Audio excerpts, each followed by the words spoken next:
Morning y'all, it's an early start, off to La Manga this morning, can't wait, always wanted to go and play La Manga, I've been there and not played it, flying from Bristol Airport this morning, which is more fun, it's a little bit closer than having to go to Heathrow like we normally do, better get going. Here he is, look. Morning. That is an early start, isn't it? Yes. Let's go to La Manga. Chocolate croissant, bruh. Chocolate croissant. Today's vlog, do you know what we're talking about? No. Obviously not, because I've not told you. We're talking about golf club design. Kind of the dangers with the situation they've all got themselves into, with kind of nowhere to go, and how that then reflects to these. But I reckon we should do most of it not in Bristol Airport.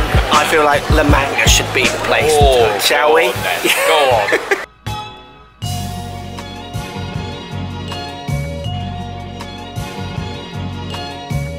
Right, landed Mercia. How was your flight, Matthew? Slept most of it. You did, didn't you? That's the only way you can cope with the amount of scenery. Yeah, that was tough, that was.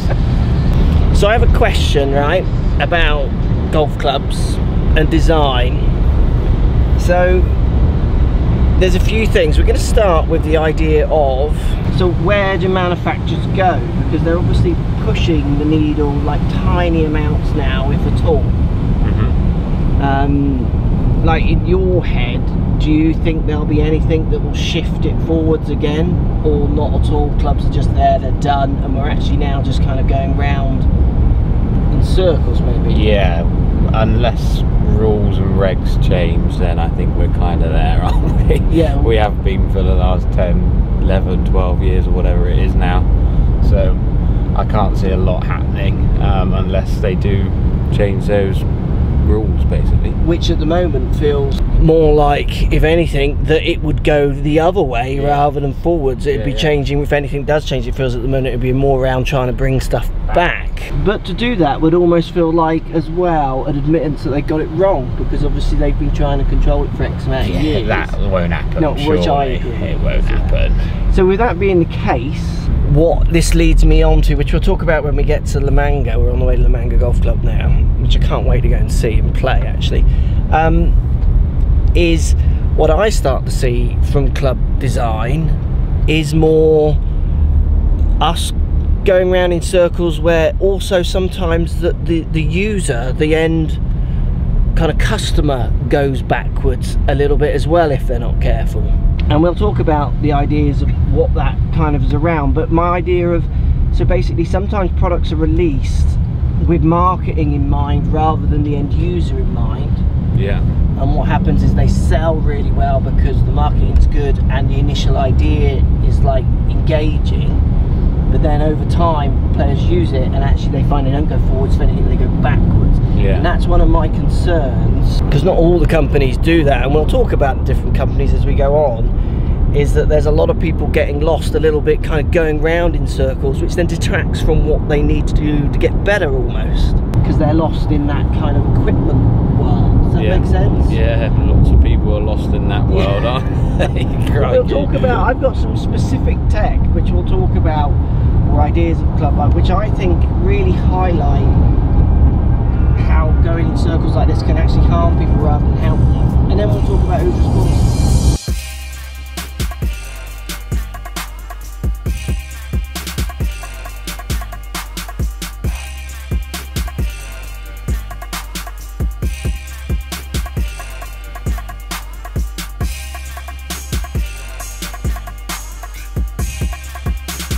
Oh yeah, are they minuscule ants? That's more the army, isn't it? That is the army. There's tens of thousands of them there. Yeah, there always is when you're in town. Right, hello Ray. Oh, hello. We're at La Manga, and what a lovely day and what a beautiful course. We're talking tech in drivers and them not going forwards, and then what happens for the drivers that people have to buy when they are going to, because companies are having to find cleverer ways, different ways to market almost the same thing if they're not going anywhere. And what I find, which is what concerns me, let's take, right, little analogy. I know you like my analogies. So from there to that T marker over there is the consumer market of drivers. So everyone who buys drivers is within those two T's, right? And Matt, if you stand here for me, and Ray, you stand there for me. If I was building a driver, and I wanted to build a driver for golfers, I would build a driver that deals with those people there. It's even more than that though, isn't it, really? Like, yeah, you think it's a bit more? Well, I don't. Like that, isn't it? I think. Well, possibly, yeah, you could, yeah. I mean, yeah, that's debatable, but I agree with what you're saying. So stay where you are. So Matt's just winding it out a bit. So in there, that's where you've got certain swing speeds, certain launches, certain miss hits. Okay. Over here are like the super slows, juniors. And that's obviously a generalisation, but like young people who aren't as weak, and they could be men, women, seniors, whatever, are in there. Yep. And then up here you've got a few tour pros, like just there. And then you got a mixed range of handicaps that swing it at crazy speeds. And I would say you're probably falling almost outside of the bracket, but I would still push you inside of those brackets for buying a club, for security, safety, just to get the most out of a club. The problem I've seen over the years is that when you've got drivers in that space like Ping have made for years, like Titleist have made for years, like Callaway have made for years, and like TaylorMade have made for years, it gets really crowded because there's only a certain amount of people in there, and you've got 4 companies all going for those people, and then you've got the surplus company. So what I find, and I don't like this as a coach, is I see companies putting drivers out here, but then the marketing division don't want to sell to that little quantity of people, and they start marketing to this slot and pulling them out of where they should be into those spaces. Classic example is like SLDR. Yep. Cleverly marketed, trick me, trick you, and that's not a dig at TaylorMade, because it's a good club still in lots of ways. We did a test on it recently, which you'll see coming, it comes out tonight actually, the test, subject to when you're watching this. No, I'm watching in the bar later. Yeah, absolutely, and it comes out well. But what happens is I get students who have been pulled out of this bracket, and they come for lessons, and then we have to put them back in now. I have to like try to get them back into that bracket, because they've been kind of, not tricked, because it's a fair, like you can market what you want, but through lack of education almost. And that's where, when you've got companies building clubs purely for sales numbers, which they all do, but some of them have an ethos where it's clubs built for kind of golfers more, and some are just thinking, right, we're bored of staying in there, let's reinvent this, and it comes out. Does that make sense? What would you think of that as a consumer yourself? Yeah, this is kind of a point I've made on a couple of videos in the past, is that because of the market I work in, the fact that I spend an awful lot of time with educated coaches, etc, etc, I'm probably more clued up than the average consumer handicap golfer. Yeah. Even though I still think I'm blind to a lot of tech talk, and I might fall for some of it, I certainly don't fall for as much as I might have done 5 years ago. Yeah. So sometimes I walk around my golf club and hear some of the guys talking about tech this, tech that, and I'm kind of rolling my eyes a little bit, thinking that's not what you should be worrying about. But like I said, I was one of them. Yeah. 4 or 5 years well, we all were as well, a little bit. Everyone likes buying new toys as well. Yeah, I mean, and to be honest, we played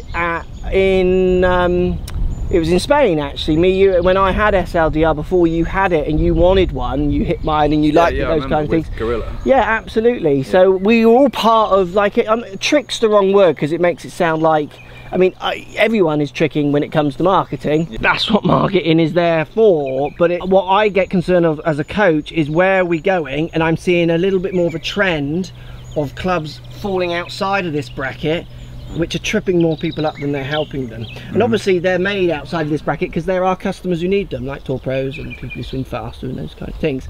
It's when I see the average consumer jumping outside here searching that kind of makes me worry a little bit. But we'll talk about who's responsible, because there's responsibility lying here, and we'll talk about who is bloody responsible for this outrage. Oh, were you wondering what that was, Jeffrey?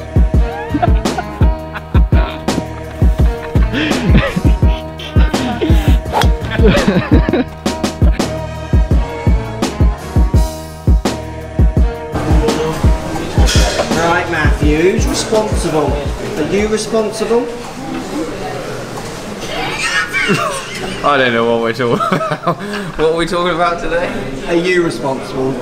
In day-to-day life? No, I'm not. Oh no, yeah, we caught up. I think you are responsible. I think you are responsible. As much as I am responsible, because it's about making sure people are educated enough to be able not to be tricked by the marketing. That's the whole point. That's the whole reason I've ever made videos, is to try and help people make a more kind of informed decision when it comes to the golf marketing, which is blatantly, you know, trying to just reinvent itself constantly. Well, and not all of them are. Some manufacturers are, and then I see other manufacturers get dragged into the they're selling loads. So we better go in that direction too. Which is where then you are responsible, because if you're reacting to that, if your buying patterns are buying into that, then any company has to sell products. So it can either choose to be aggressive but to take a different stance, or it has to play that game. I've had this conversation with manufacturers. They're like, it's frustrating. People should be having the driver between the two tees, but if they're being persuaded not to do that, then we need to provide them with that club. Otherwise, we're not making those sales. Can't compete. Don't pay for any clubs, bro. As much as it's my fault. Like, it frustrates me that I can't educate them enough. You do your best. Yeah, well, I need to try harder, obviously. You can't teach some people, can you? There's no telling some people. No, there's not. But you're right, that's an interesting point. Some people do just want to do what they want to do, and that's obviously their prerogative, and good luck to them. But it's frustrating when you kind of know artists and see them go around in the circles that I see people do with it. What do you think of those points, Ray? I think they're quite good points, but obviously I made them. Obviously, it's easy for me to say they are good points as well. Well done. Well done, Mark. Well played, Mark. Good shot, Mark. Good points, Mark. What do you think? You see what I'm saying? Yeah, so I like, when I'm at my home club, I keep referring back to that, but that's kind of when I'm around normal consumers and people who, again, I'm saying I might know a little bit more about golf and equipment and stuff. And then it's constantly like rolling my eyes, being like, oh, you've fallen for it. And then, but like I said, I can't really point fingers and say, you idiot. I used to be that person. I used to go out and buy the latest and greatest new driver thinking. Yeah, but there's a flip side to that if you think about it. If it's fun, if that's what gives them enjoyment, then there's no negative in that, because that gets them back playing, that gets them back involved in the game. You know my housemate, Ewan. Dumplings? Yeah. Dumplings. 3 pieces. Yeah, 3. I asked for 3. Yeah, I had 3. There you go. Oh, thank you very much. 3 big ones. I got bigger ones than you. Go on, you were saying so you had friends. You know my housemate. Yeah. He knows that buying a new driver isn't going to make a difference. But he's like, just wanted one. Yeah, well, might give me a bit more enthusiasm. Yeah, I totally agree with that. Like a watch collection, car collection. 100%. Like, people love it, don't they? So I why not? 100% agree with that, and that's where obviously you move away from what we're talking about, which is about trying to get people the right stuff. When it comes to just investing in your leisure activity, it's your money, you know, you get the enjoyment from it, and you work hard all week. Bloody enjoy it, spend the money and enjoy it. So I totally agree. I think I'm talking more about the self-justification of the 20 yards. The 20 yards further, that's gone straight in there. Post comments down below. We're going to eat our 3 pieces of shrimp prawn. Post comments down below. What do you think?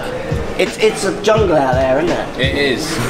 I don't know if you put this bit in because it wasn't in focus, so I'll say it again. Go on then. It's all down to that get bit, isn't it? Oh, that's a lovely finish. Yeah. It's like a segue. Know what you bring to the table. They call that a segue, don't they? Do they? I don't know. Know what you bring to the table, and then know what you want from all your equipment. 100%. That's oh man, you've nailed it. And it's not often that you nail it, and you've nailed that. Like And don't say another thing. Otherwise you'll ruin it. Okay, wait there then. Let me finish on this. Yeah, that's the finish. Yeah, I'm really tight on your mouth now. That's lovely. Yeah. That's cool. That's how you finish a video, Ray, if you're wondering. Now turn it off now.